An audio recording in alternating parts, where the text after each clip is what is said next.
I think this sorry saga of this special deal for property owners and property developers tells a very, very important truth about the nature of the housing crisis in this state. We do not have a housing crisis because nobody has figured out what to do to resolve the crisis. I really think you go out on the street, you campaign on the issue of housing, the average person that you meet has the essentials of what needs to happen. We need to ban economic evictions, we need rent controls to bring rents down to affordable levels, and we need to build public homes on a massive scale. People know that, there's plenty of evidence for it. We don't not have the answers, we have the answers. The reason the housing crisis persists and gets worse week after week, month after month, year after year, is because policy is designed for those who benefit from the crisis. That's the truth. For them, there is no housing crisis. There's an immense housing opportunity. And what is revealed by the FOIs that the Sunday Business Post did is precisely how that takes place. The transmission of the interests of the property developers, the big builders, etc., to the government, and then translation into legislation. And what it reveals very clearly is the Irish Home Building Association, part of the CIF, and Property Industry Ireland lobbying for precisely the exemption that they got. The argumentation that they use is interesting. So what they're concerned about, to quote the IHBA, with this additional provision, it could have an unintended consequence and reduce supply. This additional tax could mean marginally viable developments may not be started. So they're very concerned about ensuring that all the land is used, that we have full supply of housing and so on. Very kind-hearted and generous of them. Property Industry Ireland, similarly, bringing this up to 20% of homes could reduce supply on land that has traded in recent years. Some schemes would be less viable, etc. So again, wrapped in the language of supply, because of course they're in favour of having the maximum supply of housing and so on. What is missing is the blunt, brutal logic and language of profit that underlies their lobbying.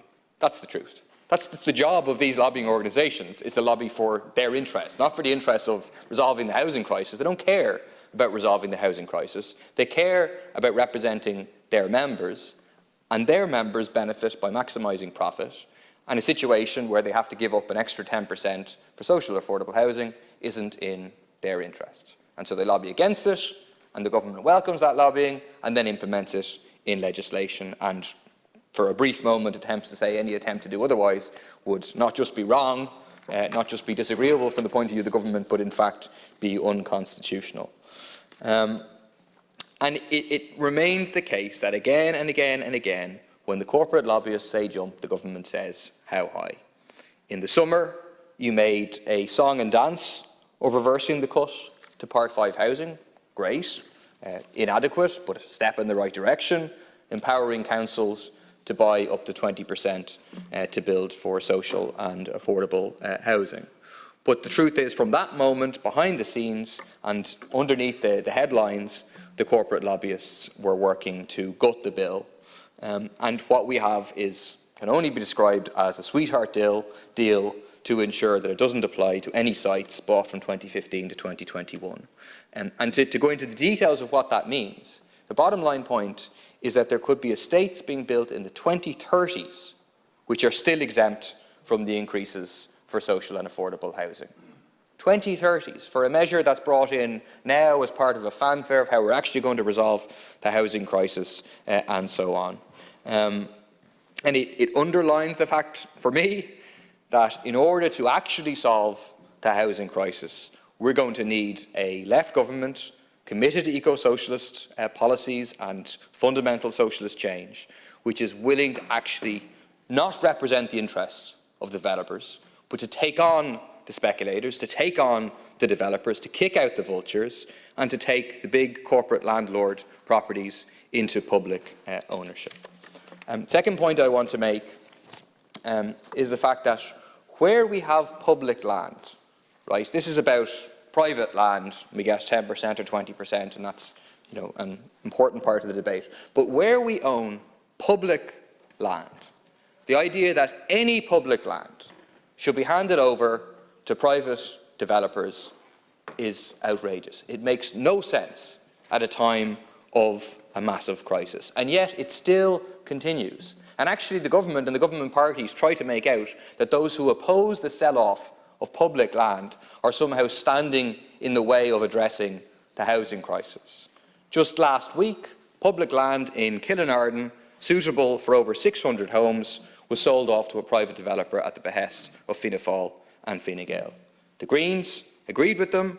Unfortunately, Social Democrats and Labour went along with them, and Sinn Féin abstained out of pressure of not being seen to want to be against housing.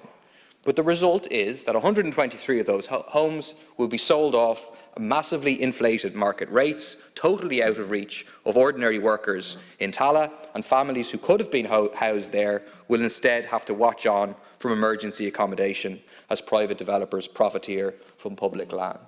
Another 60% of the homes will also be unaffordable. They're so-called affordable homes, 15% discount at market rates, but as market rates shoot through the roof, we know exactly what that will mean. There should be no more sell-off of public lands by Fianna Fáil and Fine Gael, no more support for dodgy deals by the Social Democrats and Labour, and no more sitting on the sidelines by Sinn Féin.